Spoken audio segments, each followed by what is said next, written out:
अयोध्येमध्ये राम मंदिर स्थापन झाल्यानंतर देशामध्ये श्रीरामाच्या कृपेने खूप चांगले बदल घडत आहेत.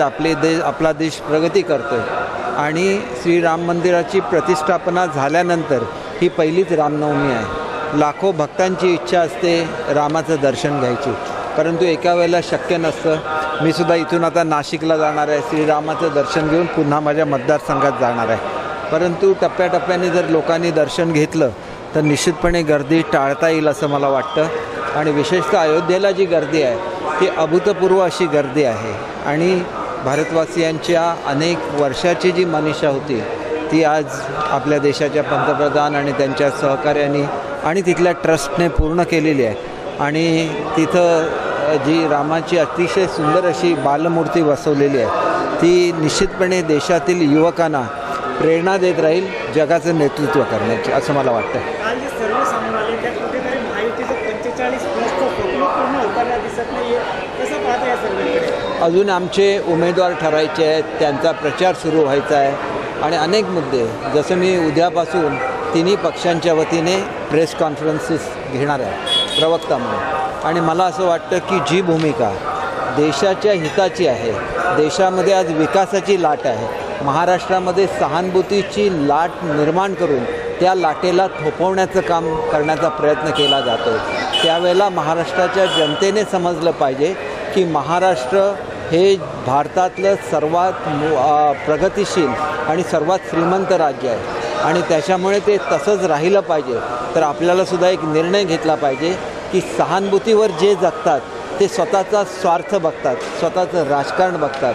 आपल्याला महाराष्ट्राच्या हिताचा विचार केला पाहिजे. म्हणून जे काय मला बोलायचं मी उद्यापासून बोलेन आणि निश्चितपणे सर्व पक्षांच्या वतीने बोलेन, खरं तेच बोलेन. परंतु सत्य समजल्यानंतर अनेक गोष्टी महाराष्ट्राच्या समोर येतील आणि त्याच्यानंतर आज जे हे चित्र दिसतं 100% बदलेल. या निवडणुकीवर पाहिलं तर बारामती असेल किंवा नगर असेल त्या मेजर बिग फाईट आहे, त्या ठिकाणी तर कुठेतरी महायुतीला फटका बसताना पाहिलं या सर्वेमध्ये दिसतोय. हे बघा, हा सर्वे ज्यावेळेला चालू आहे त्यावेळेला अजून आमच्या उमेदवार ठरायचे आहेत. आमच्या उमेदवारांची त्या ठिकाणी प्रचार सुरुवात व्हायची आहे, कारण आमच्याकडे उमेदवारांची संख्या, इच्छुकांची संख्या जास्त असल्यामुळे ही प्रक्रिया लांबली.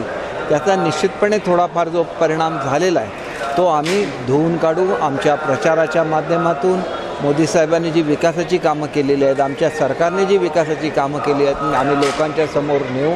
अनेक वेळेला असं होतं की मी काल बारामतीची हे बघत होतो एक मुलाखत, त्याच्यामध्ये दुधाबद्दल काही शेतकरी उल्लेख करत होतात. दुधाचे पैसे हे डायरेक्ट फरकाचे पैसे शासनाने दिलेले आहेत आणि ते शेतकऱ्यांच्या अकाउंटला जमा झालेले आहेत. परंतु कार्यकर्त्यांनी त्यांना जाऊन सांगितलं सुद्धा पाहिजे की हे दुधाचे पैसे आहेत, नाहीतर त्यांच्या दुधाचं पेमेंटसुद्धा येतच असतं त्या अकाउंटचं.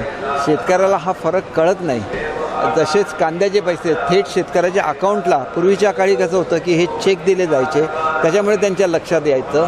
आता DBTमुळे हे लक्षात येत नाही. तर हे लक्षात आणून द्यायला लागेल की हे सरकार सर्वसामान्य लोकांचं आहे, शेतकऱ्यांचं आहे, कष्टकऱ्यांचं आहे. आणि आम्ही या पिरियडमध्ये आमच्या कार्यकर्त्यांना सांगू की हे तुम्ही लोकांपर्यंत पोचवा.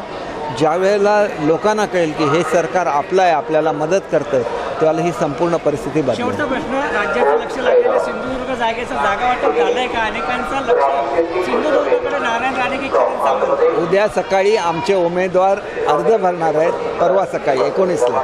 त्यावेळेला तुम्हाला ह्याचं उत्तर मिळेल. अर्ज भरतानाच कळेल की त्याआधी नाव घोषित होईल? त्याच्या उद्या नाव घोषित होईल, परवा अर्ज भरतील. थँक्यू.